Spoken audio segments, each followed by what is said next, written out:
A great way to enjoy a classic car is to upgrade it with a modern engine, transmission, and suspension system for today's power, performance, and reliability with yesterday's classic looks. The crew at the V8 Speed Resto Shop has performed many of these types of conversions, adding reliable power and performance without sacrificing that classic car look. This 1957 Ford Thunderbird is a great example of how to completely change the driving personality of a vintage car with today's technology. So before me is a brand new project here at the V8 Speed Resto Shop, a 1957 Ford Thunderbird. And a couple years ago, we took a 1955 T-Bird and swapped the driveline for a modern Coyote V8. We're going to do it again on this one, but go a step farther and actually put a whole new chassis under this car so it handles as well as it goes fast with the Coyote. So today the disassembly has started. Tyler here is starting to take a few things apart. This car is powered by a 312 Y-block V8 engine and an automatic transmission. What do we think so far?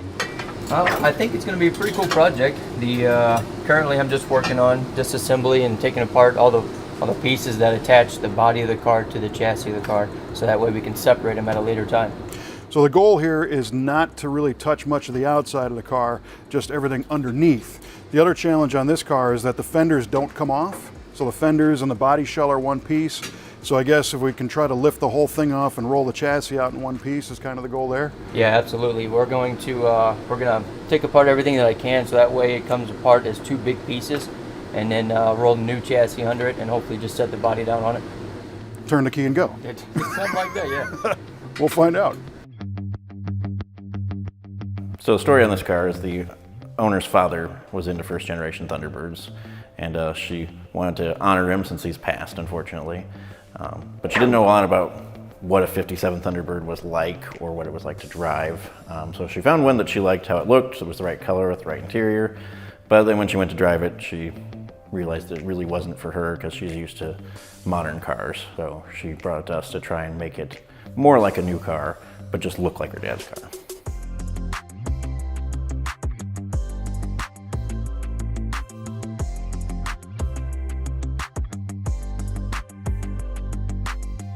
So the car came to us running and driving. It had a recent partial restoration on it. You could tell that somebody had repainted it relatively recently, touched a few things up underneath, but it had a dead cylinder. The brakes weren't very good. It barely ran at all. So it looked nice, but it wasn't anything else. So her words were, I want to modernize my car. So she wanted air conditioning, she wanted fuel injection, she wanted power disc brakes, and a good radio, and that was pretty much her specific requirements on the job. So we were trying to build this car to be more like a luxury car that still has some modern convenience, but just look like a 57 Thunderbird. So a lot of the problems with first generation Thunderbirds are in the chassis. So one of the things we knew we wanted to do to meet our goals was to start over with the chassis, because the suspension geometry is just not that great. They have a lot of bump steer. They're pretty flexible, even though they got a big X in the middle, they're just sloppy. And then leaf springs in the back don't generate the greatest ride, especially when you're pretty much sitting on the axle in these cars.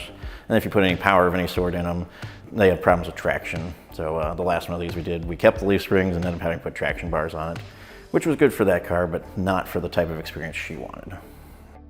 When you're upgrading the original suspension, you're kind of confined to what's already there, so to speak. So where the spring pockets are, where the control arms mount, there are a handful of bolt-ons for these cars, but they don't really do a whole lot to address all the shortcomings, especially as far as geometry is concerned and putting a good power steering system on. So starting with something that's designed to be a, quote, performance chassis that will fit the car will definitely help us achieve the goals a lot easier and make the car just that much more solid, because a modern chassis is going to be stiffer, and anytime you have a convertible, stiffer's never a bad thing. Originally, this car was equipped with a 312 Y-block and a Ford-O-Matic automatic transmission. So again, to reach her benchmark of this needs to be like a modern car, we thought we need a modern power plant. We briefly discussed doing fuel injection on the old Y-block and fixing it, but that didn't seem like it was really going to meet her goals. So to keep as much of a OE level experience as we could, we thought that keeping with a Ford tradition, we should put a Coyote in it. And we could run factory operating system, not do a bunch of modifications to the engine transmission, so the crate motor tune would work really well, and then deliver her the most OE level experience we could.